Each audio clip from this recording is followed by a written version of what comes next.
Hello and welcome everyone. We are so happy to have you here for our last day of virtual programming for the Discovery Lab. And today we are bringing you an amazing poetry panel discussion. I've been so excited about this ever since we first broached it with our moderator today, who is none other than our dear friend and poetry enthusiast, John Evans from Diesel, a bookstore in Brentwood and Del Mar.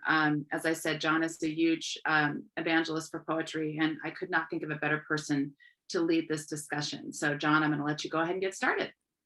All right, thank you. Howdy, everybody. Thanks for tuning into this. This is a day of California-based programming, and these are 3 of the 5 shortlisted poets for their books of poetry for the Golden Poppy Award. The other 2 are Derek Austin for his book Tenderness and Michael McClure for his book Mule Kick Blues. This session is recorded, so know that. And then tonight at 6 p.m., the winners of all of the Golden Poppies will be announced. Hi, Ma. Hi, Tongo. Hi, Michael. Hello. Your books were chosen as finalists for the Golden Poppy Award for poetry this year by this year's judges, and congratulations for that. Today, we wanted to present and celebrate each of your books so booksellers can gain a better sense of them. A bookstore is a place where disparate books reside and seem to converse in spirited dialogue despite their differences. It's also a place where disparate people discuss the books and use them as focus, locus, and prompt to have spirited dialogue despite their differences. In fact, to celebrate difference. And then we take select books home to resume the conversation. Booksellers have various levels of familiarity with the infinite variety of worlds on their stores' shelves. We know a bit about everything and are ever curious to go deeper. So some of us are in deep with poetry and others are familiar with the books, but not with the poetry itself. I thought a good way to get started would be for each of you to read for around 5 minutes, then discuss your lineages, lines of correspondence, or poets, ancestors, and kin, or collaborators, which you all collaborate in various ways with other artists that you feel you rise from poetically. And we'll talk about that with you, and then move to the next finalist and do the same. I'll give a little intro for you and for the booksellers, and we'll just get started. So Ma, you're going to be first. Ma is a poet, editor, and educator who lives and teaches in the Bay Area. You're the first poet laureate of El Cerrito. Yep. As an East Bay guy, thanks. You're welcome. Your book storage unit for the Spirit House is longlisted for the 2021 PEN America Open Book Award, nominated for a Northern California Book Award for Poetry and for the Golden Poppy. You often collaborate with visual artists, musicians, and other writers, and you were a Spring 2021 ARC Poetry Fellow at UC Berkeley. So yeah, it'd be great if you read some of your poems and shared them with us, and then we'll have a little chat about them. Thank you, John. Yeah, thanks. And thanks to everyone for joining us today. Yep.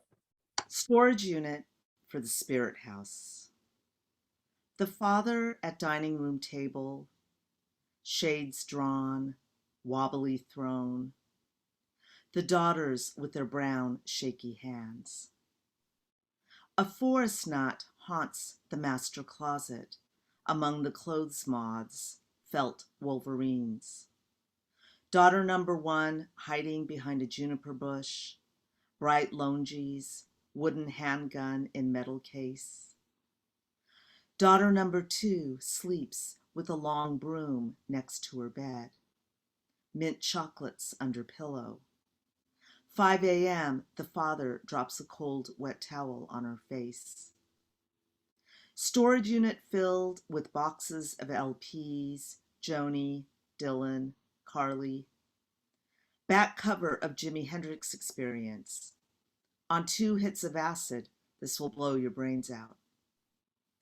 Dusty military jackets, punishment belt, piles of lock boxes missing keys. Jars of Nescafe, VHS tapes of Burmese pop singers. Daughter number 3 listens to father's records in the den, altered music room. Sits on the piano bench near the door, the father in armchair, Joni singing A Case of You. Forest gnat flutters above in air smoky from Kent 100s. And this is called Theater in 3 Acts. Where are the minnows? Song of gongs in Mini Mall. What happens to the body after soliloquy? Mine in mottled fur coat. When does the future arrive? Birthmark on forehead in shape of flame. Storage Unit 202.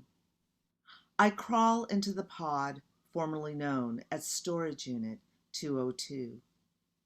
Inside is a quilt made of yesterday's tablecloth, today's plaid coat, and tomorrow's prayer shawls. The storage unit emits a humming sound. Occasionally a high-pitched note bounces off the metallic walls. I cook peas in the pod. I drink moonshine at dawn. Observations. One might sense a breath over a face. One may envision the tourists trampling the wildflower superbloom. One can sleep alone with the space heater. It's my second to last poem, Diorama. Where will the deer sleep? I thought about this last night, as I always do. Why do we hope? Hope and beauty are obsolete constructs, they concurred. How does a painting speak? Language is a difference among 3 things. Who enters the spectacle? The brave ones with their silk skirts. The dining room table was set for 6, 1 missing spoon. My neighbor captures escaped bees with a butterfly net. Forest burns a violent red. Deer leap from the flames' singed flanks. Hold on now to what's left. And my last poem is entitled Spirit House 5. As a child, I did not climb trees. Instead, I gathered leaves that flew to the ground. The elms were tall in the fall, the neighbor boys cruel. One left a dead kitten in a box on the doorstep. I made homes among the leaves, safety in gold, yellow, brown. Invented a family who lived in a treehouse. Green twig, the mother. Broken branch, the father. 2 ferns, the missing sisters. Thank you. Beautiful. Can you give us a little description of spirit houses and what you mean by that, and maybe gnats too while you're at it, since that's a big part of the book and something some people will be familiar with and others not. Yeah, thank you, John. Knot, spelled N-A-T-S, in certain Buddhist beliefs, primarily in Burma, where my family is from, and Thailand and other Southeast Asian countries. There are a sect of Buddhists who believe in gnat spirits, which are basically like animist spirits that can wreak havoc in your life. And the spirit houses are constructions that are built outside of people's homes for those who believe in this system. And people make offerings to the gnat spirits to appease them. So hopefully they will not enter homes and cause problems in people's lives. And so the gnat spirits fascinated me, and I started writing these poems during the process of this book, Yeah. Spirit House Poems. The Spirit House poems, there are 6 of them, is there? Yes. 5 or 6? 6, Yeah, there are 6 sections, and each poem opens or closes a section. Right, and that's part of the structure, how you structured the book. Did that come later, or was that at the beginning? You know, it came later. I started writing poems about storage units because I was in a state of transition with my then husband, or with my husband, sorry. And we were moving from Berkeley and not really sure where we were going to move next. And basically got rid of all our possessions and just had a couple storage units. And I just started thinking about storage units and started writing about them and started researching storage units. And it was kind of interesting to find out these different stories about storage units. And then as I was working on the manuscript, I felt like there was something missing. And I started thinking about, you know, visits to Myanmar, Burma, seeing my family, and I remembered the spirit houses and started researching them, and so those poems came later. Yeah. And feel free to jump in here, Tongo or Michael, at any point, but we wanted to talk a little bit about lineages, whether that's family or otherwise. And what do you think has most influenced both this book and then also your poetry life? You know, how you got into poetry or whatever your poetics is. Me? Are you talking? Yes. Yeah. Sorry, John. Well, you know, I feel like this collection addresses, as far as family, you know, heritage and ancestors, thinking about you know, family I've lost over the last 5 years. My sister, my second oldest sister, and my father, and family members in Burma. And I, started. I was born in the United States, but I'm first generation. My parents emigrated here in the early '60s, and I feel like I and my family members have kind of, like many immigrants, immigrant families, there's living in this kind of liminal space of not quite fitting in. Mhm. And I feel that, this, I mean, I'm not saying this book is about that per se, but I think some of the poems and previous writing, it explores that state of being in between, two different uh, states of being, places, locations. Yeah. It seems like liminal is one of my favorite words, by the way. But that seems to be a it's sort of a poetic state too, isn't it? I mean, so there's a home to be found for people who have had liminal experiences in poetry itself, because it both requires it of you and takes you there. But if you're at home with what I call ontological free fall, which is a similar experience, then poetry is a good place for you, right? It's reassuring or It's something. reassuring. It's a home. And, I think you brought up collaboration, and I know that Michael is a collaborator and Tongo is a collaborator. And in fact, Tongo and I have collaborated before. Tongo plays guitar, and, we've done a lot of music, events in the Mhm. Bay Area. And, I love that we're collaborators, and I just feel like that informs my work as well. Mhm. Being, well, I mean, it's kind of hard during the pandemic, so we're not doing too many performances these days, but music and dance and film and performance art is, and I'm sure Michael and Tongo can speak to this as well, has been such an influence for my writing. Yeah, that's a generative thing, right? That kind of cross-pollination and the whole idea of lineage is collaborating with ancestors or collaborating with people who have who's the guy, brother David Steindl-Rast, if you know who he is. Anyways, he said you cannot follow, like in a religion or something, you cannot follow the path of any of the founders of religions, but they become an example of an arc through God's space that you can like mark and then take your own leap, right, through that. I wanted to transition to Tongo and let Tongo read for a little bit. Thanks so much for that. Thanks, John. So Tongo, if you could read some of your poems, and then we'll talk with you a little bit about them. First, just beyond honored to be here with you all. Well, first, I must apologize to the souls of the house because I'm wearing the cheekbones of the mask only.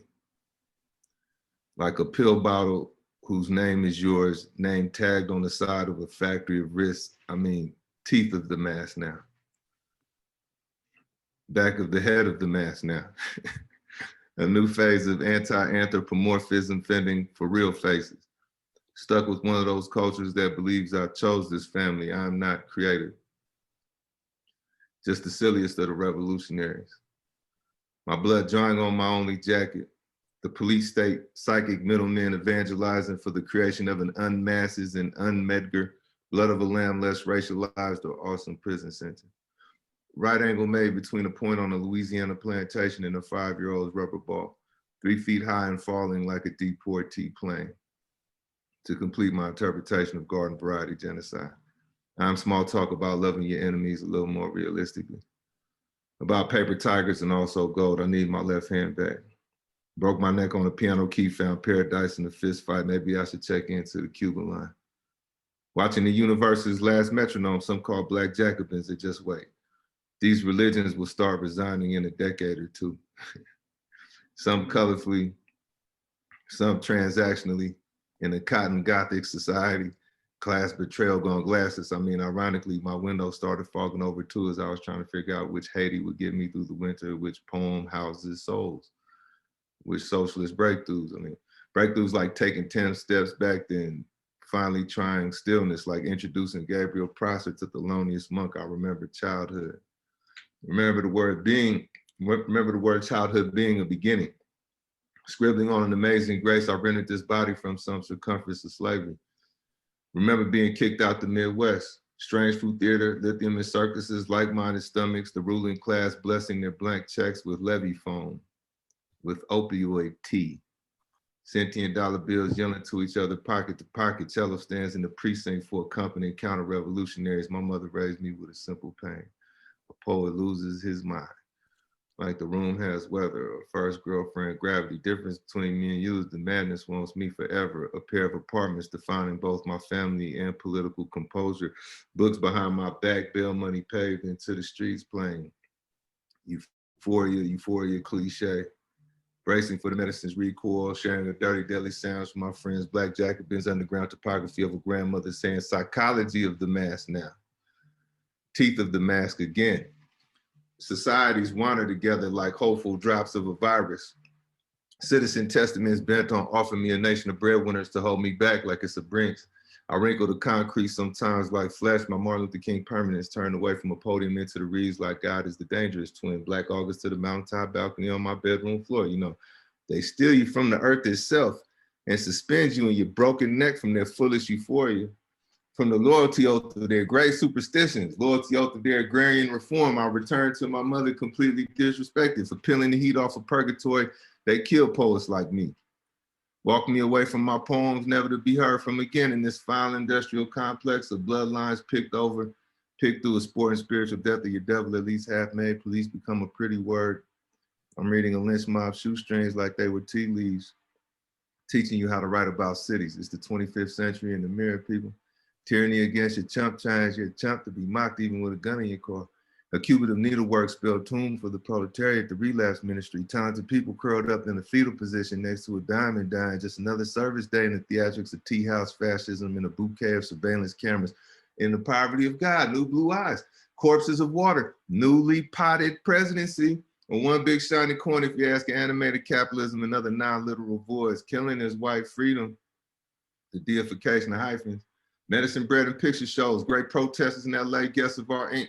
Drop kicking rows in the graveyard, DC mink like a stone torn in half. The pen advances despite CIA guideposts, despite non-African past and futures, a metaphorical but not surreal day, and a horn-ridden life horn player improvising king like a radio prize fight featuring Shango himself. The real hand sweeps the land of racism. May I return to the ground? May I make progress with the gun? Our mother Emmanuel, they put on music that evening, a swinging type body language for you to drink with fermented $5 bills for your body language, some applause, my past stomach lining. Neither a good thing nor a bad thing like being psychic on the way to a lethal injection. It'll sit you down with Lady Day leading youth who surrendered their souls to Africa too soon. Polity thought floating in a cup of water, she saved me, accessing my stomach, accessing the love of the American lynched. Cold sleeves wooden and avalanche into the wrist. Our mother Emmanuel, avalanche into the sharp keys, pain, the deal you make with pain. The piano makes sense for them, laying hands on the world gradually. Addressing the bending necks on the streets of the north. Travelers sailing in pain, repeating pain in the north. 10 trigger fingers on that piano if harmony would have me. Putting 100 fights on every direction offered a Lady Day, leaning on trees again, recruiting the countryside itself, saying, lay your plan out on this lightning. Make your poems the corner pocket of men. I've greeted the blues itself. America may clean my dear body, but will never include me. There goes the poet, killing without killing. Never mind this painting of your language. May I be a meaningful lynching. A crow's passing. Good and dead by the afternoon. Thank you. Thank you. Wow. To everybody out there, if you've never heard Tongo before, I mean, what's great about this is that when you read the book, you'll be able to hear his voice and the musicality that you bring to your writing and your reciting of your poems just blows my mind. I just recently saw your piece, I guess it was for Moad, that you did with Sonia Sanchez, which was just fantastic. I mean, she's fantastic, and she has that new book of collected poems out, but the two of you together just bouncing poems off of each other, and your commentary back and forth was so, I mean, you feel like you were witnessing an intimate conversation between family, you know, just how smoothly you guys went back and forth, and how many echoes there are in even some of her poems. Like, she read a poem from 1968 that was like, wow, that is very much like yours in a certain way, you know, the range that is gone through in one poem and the density. It's hard, I think, for people when they first hear it to hear all, you know, it's just so packed deep, so dense and beautiful, right? Right.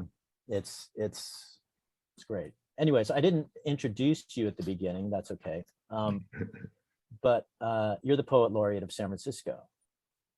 And you're an educator and organizer whose work centers on issues of mass incarceration, extrajudicial killings of Black people, and human rights.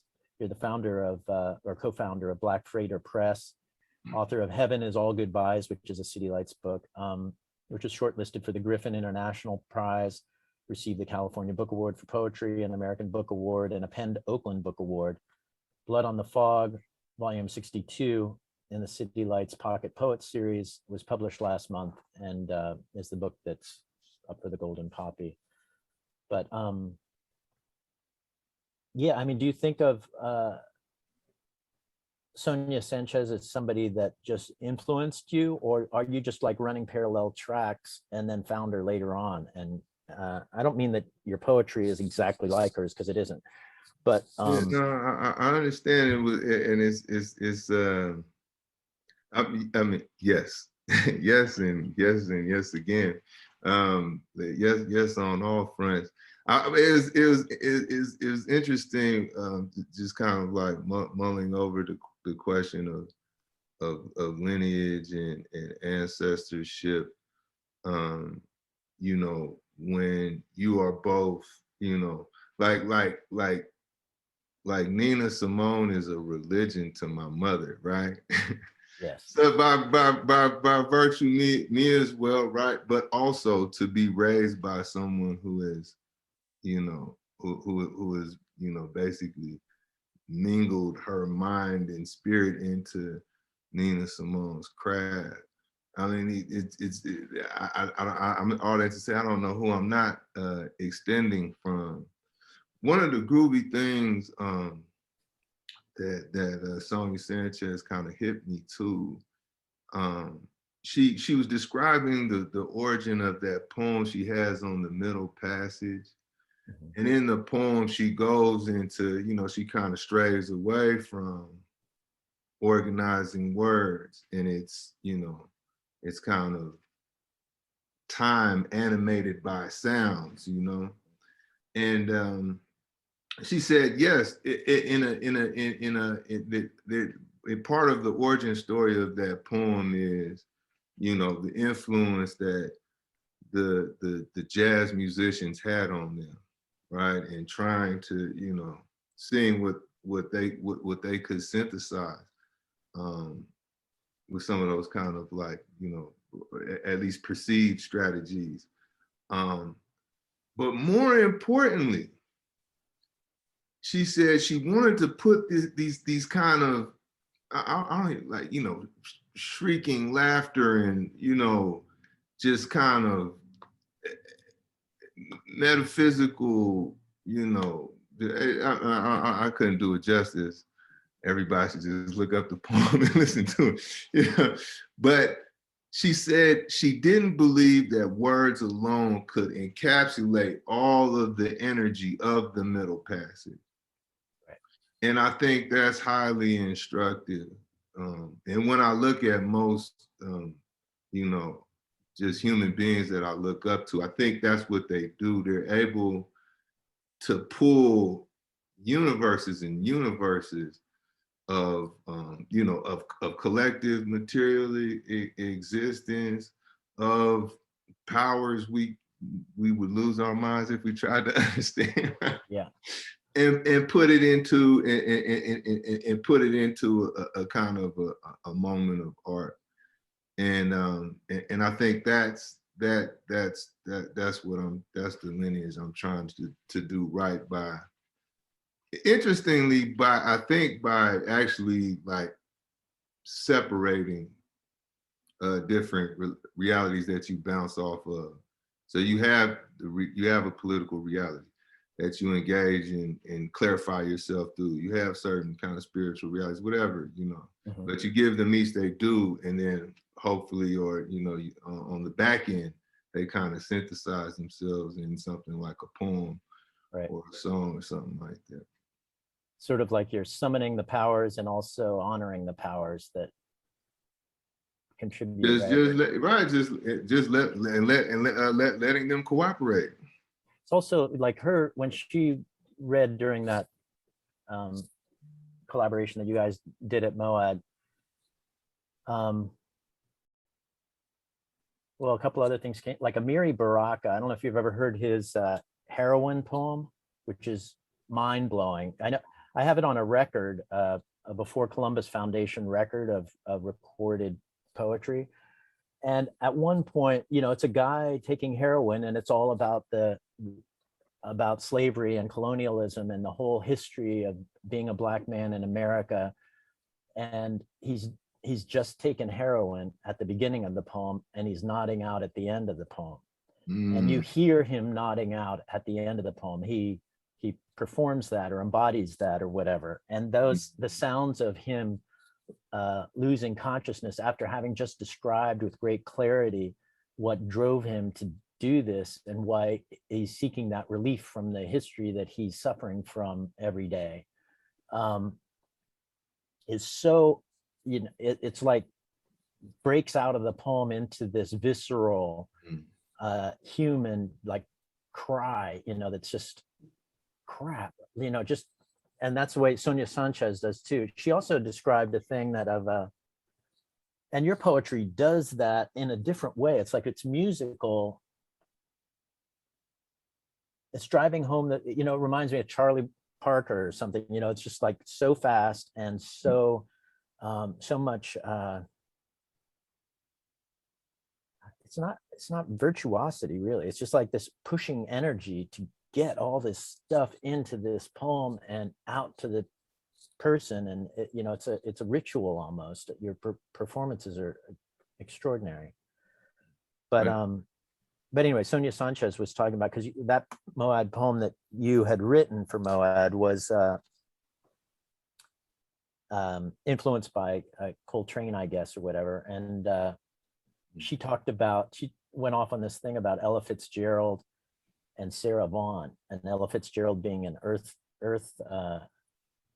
earthly singer, and how inspirational and reassuring and inspiring she was. But then Sarah Vaughan just takes her into outer space, and she doesn't know if she's going to make it back, and she just went off on that. But then she comes back with something, you know, it's almost like a shamanic trip with Sarah Vaughan as the guide, as a psychopomp or whatever, and she comes back with the makings of poems from that. And that kind of collaboration, which is not what you would strictly call collaboration, like between you and Coltrane, or any of you with the artists that are influencing you when you're writing or before you're writing, or like you said, the strategies by which they attempt to articulate things beyond language, and what of those can be brought over into poetry.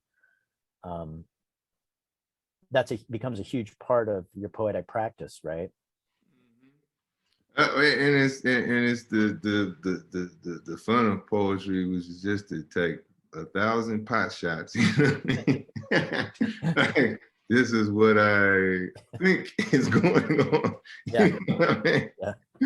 You know, both what you aim your analysis at, and the kind of the weapons of analysis themselves, or the strategies of analysis themselves.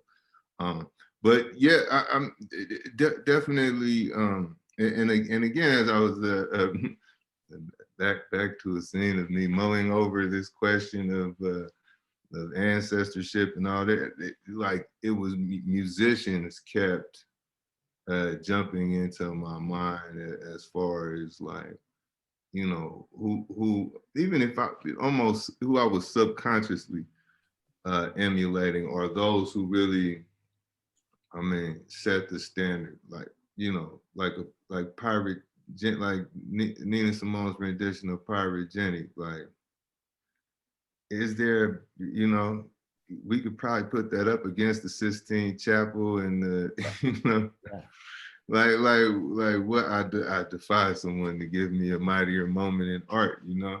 Mm-hmm. But there's you know, at the same time, I think that the strategy is just to kind of like work locally, work with a line locally, work with your craft locally. And actually, you know, John Coltrane said that when he's soloing, he didn't have he rarely saw the bigger picture of the solo, or had a thesis. He was always just in a location and working with it, Mm-hmm. and moving to the next location and working with it. And I think you can make these kind of, you know, you can pull your thesis after thesis out of the back end of just trying to do right by an idea in the moment.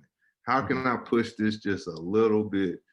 I don't want to say anything qualitative like stronger or harder, but how can I move it? How can I give an idea a journey? Yeah. Even if it's only if it's only a line, even if it's only 3 words, can I give this little thought a movement? And within that, you do just, I think you kind of teach yourself tricks or even, you know, musical devices that you can codify on the back end. But ultimately, you know, it's a weird, like, you know, I don't know, it's like heaven on both sides. You know? But it's just, you know, it's just experiment, you know, or like the late QR Hand Jr. Told me, one of the last things he told me before he passed away. He said, in fact, I think it was literally the last thing he said. He said, "Be good to it." Mm-hmm. You know, and it's just locally. Yeah. Small, you know, intimately. Just be good to it, and then you'll get the you'll get the science on the back end. Yeah, and some of that is to get yourself out of the way, right? Like you had said about that Moad poem that you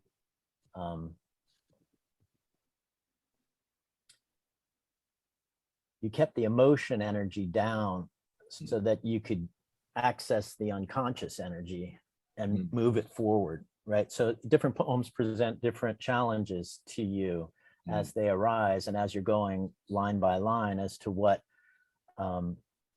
how you're going to be able to handle it, how you're going to stay close to it and be good by it, and what you're going to need to do to yourself to get there. Okay, I'm going to move on and have Michael give the thing. Thanks so much for that. I appreciate it. So Michael. Yeah. I'm going to give a little intro. Born into an Italian-American family in Manhattan in 1943 and lived in San Francisco since '69. You've taught at numerous universities throughout the world, including New College Poetics program. And you've published translations from a variety of languages.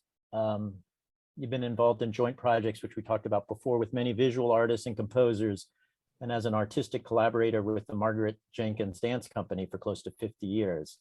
Little Elegies for Sister Satan from New Directions was published in May of this year.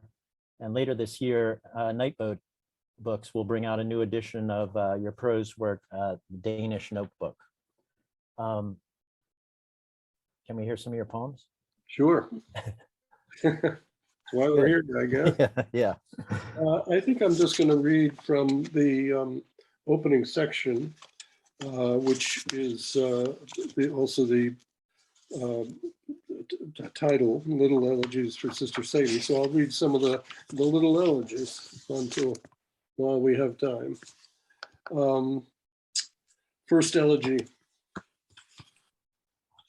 and it begins, singing is prohibited in this cafe. That was a sign on that Franco's fascists put up on cafes in Spain.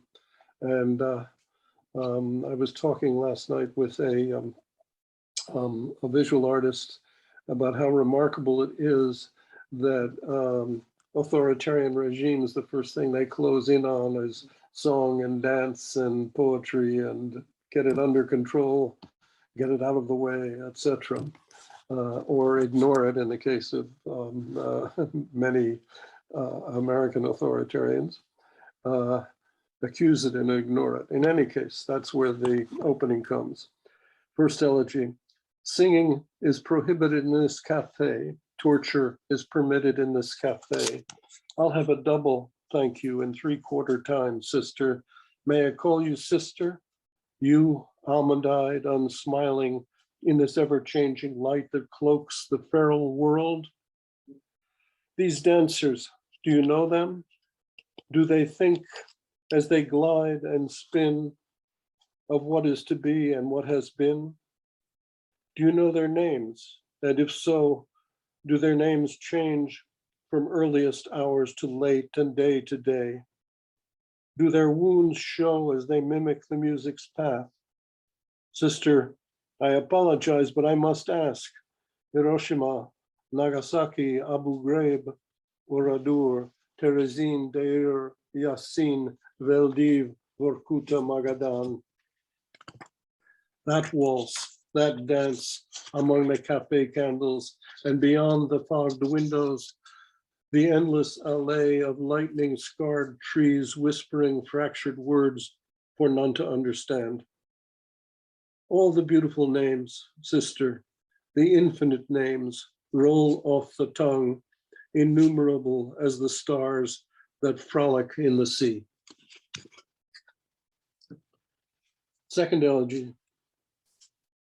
Sister, is it not time for us to learn to speak now that the infernal machines have captured the breathing word? Now that drones fill the sky over Santiago de Chuco, Central Park, and Unter den Linden? Is it finally too late in this welcome winter rain to cross the singing bridge to that place where memories of the future bend like cypress limbs under ancient snow, where the plague years melt away and the shrill voices of children explode from the mist with nothing but pain and praise to sing, as if one and the same, like two bodies joined in the last embrace. And these cypresses, ministers of mourning, how is it we applaud them in their grace? Third elegy.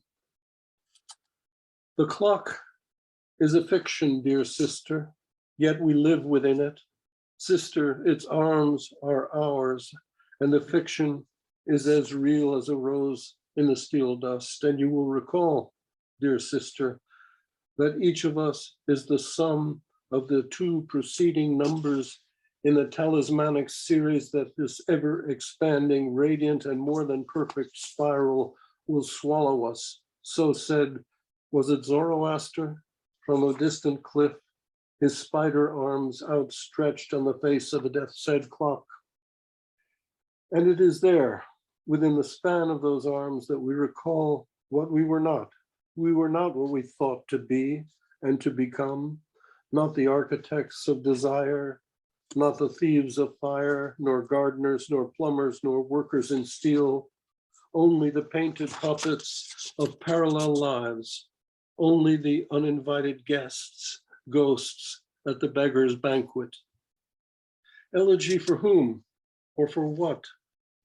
We watched the frothing tide gather time in, and it meant nothing at all to us then, or at most some spare thing that could not really be freely said, a wound of salt-laced water and a gasping mouthful of sand, while deaf to those measures which draw us together. Okay.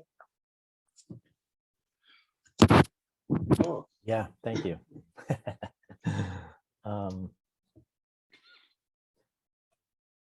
Can you talk a little bit about collaborating with Margaret Jenkins and with music? Because you're writing, actually all three of you have extremely musical writing styles, which is, you know, perhaps part of the seduction for us judges is we're reading through, you know, there's this aesthetic sheen of beautiful rhythms and beautiful melodies going through. But it isn't only that. But I was curious about that. Just it keeps coming up, the musical aspect of influence, and dance is a whole, and modern dance is a whole other beast. And is music made physical, or, you know, it's, which they say architecture is, but which dance it definitely is. Can you talk to that a little bit, and to what extent things like that influence this book or your work in general? Well, first of all, I've really never felt boundaries between any of the arts. For me, growing up, hearing the new music of various kinds, and seeing the explosion in the, when I was a young person, of American pictorial culture of all kinds, and so on in New York, in its extreme variety, was terribly formative for me. So I never felt that, so to speak, the words scribbled on the page were the extent of the work. And maybe that's why the musicality is so important to me. I tried to write a book called Without Music, and I wrote it, but it failed to be without music. So that was a lesson.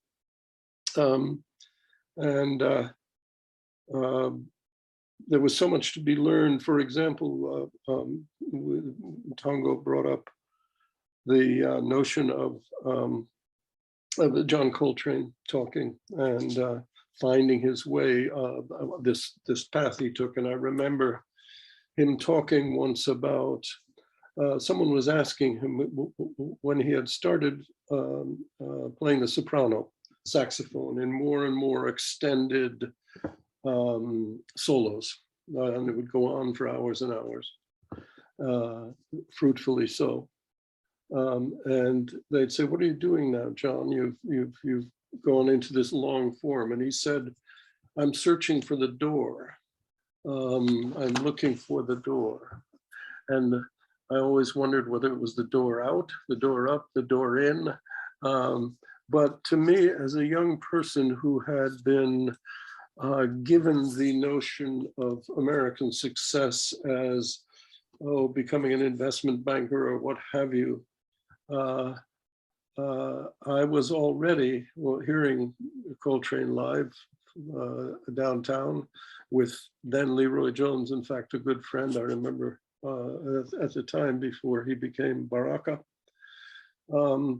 That struck me as exactly what I was looking for, was a door out of the given, both in my personal life, of what was being ordained for me as a young kid in the professional world, which I was rejecting, but also a way out of the conventions, the circumscribed conventions of what was posited as American poetry at the time, which was this academic model that was stultifying, frankly. And so I turned in that regard to, first of all, well, first, I don't know, but I turned certainly to the modernists and the avant-gardists as my history of the possible escape through the door. And then I looked at the new American poetry, became friendly when very young, around 20 years old, in fact, with Bob Creeley and Duncan and Allen Ginsberg and others. And so that aspect of the new American poetry, along with others that were not included at that point in the so-called new American poetry, proposed another model of how to get through the door. Along with that, of course, coming from an Italian-American family, we talking about a liminal space. I was very, very conscious of that, very conscious that I didn't fit into the sort of waspish model of Sakura. And my father was born in Northern Italy. My mother was a first-generation Italian-American from Southern Italy. And somehow that marked for me, put me somewhat to one side. The prejudices against Italian Americans when they had been marked as Black before had largely disappeared by then. They didn't disappear for Black people, of course, and never have. But still, I was uncomfortable in given cultural circumstances. Not that there wasn't a tremendous amount of rich access, but I needed something other. So I also turned determinedly to an international viewpoint, politically and culturally. I had to learn what, I grew up in the McCarthy years as a kid. And I saw this monstrosity and I said, we've got to find another perspective. And the scary part was Americans, just like with the former president, were falling into line with this neo-fascism that was tearing democracy apart. And so I thought, where do I look? Both in the arts and in political cognition. Where do I look to learn about how do we find our way out of that? A complicated story, no one source, but many sources coming together, as they still do now. I read very, very widely across cultures. And I'm reminded of the infinite richness of the poetic art, among others. But getting back to your question while we have time, working with Margaret Jenkins from early in the time after coming to California, I had always been very much interested in the world of dance that she came from. Merce Cunningham, the generation after that in New York and so on, who were doing dramatically innovative work. the Judson school, people who were performing at the Judson Church and so on. So we sort of had mutual interests, and we started tentatively doing a little work together. And I was working somewhat in the dark, but it was very enlightening to me to see the dedication of these dancers and to try to make an exchange between the bodily and the verbal, which of course, poetry has a bodily component as well. And working with dance reminded me dramatically of the bodily component, that you can't be stuck right in your head, that the words have to breathe and speak.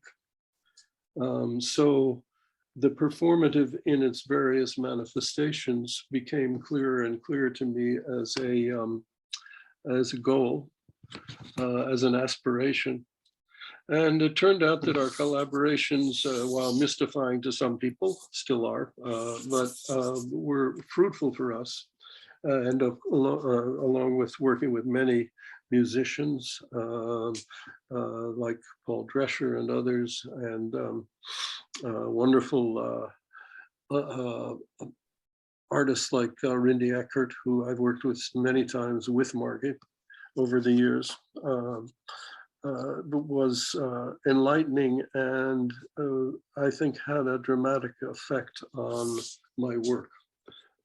It made me remember that that the work comes from the body, from a source. It's not just cerebral. It's the entire body. It's a gesture that is encompassing. So working with dance influenced then the fact of the work, the breathing of the work, the delivery of the work,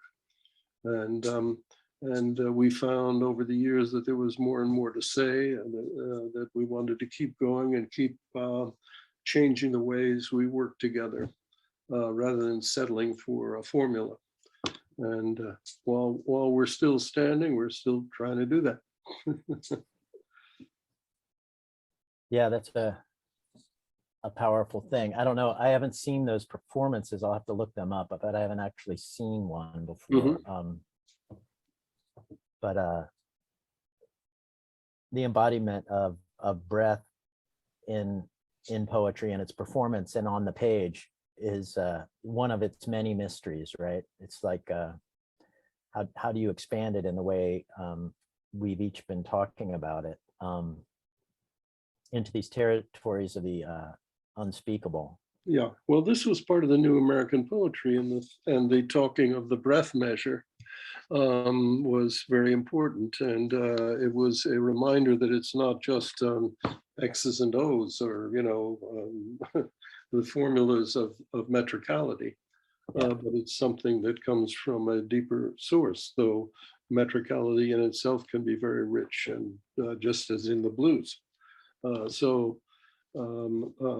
to be reminded of the necessary range of delivery and the necessary multiple sources of the poem was a great thing, and also one of my attractions to that so-called New American poetry in all its dimensions.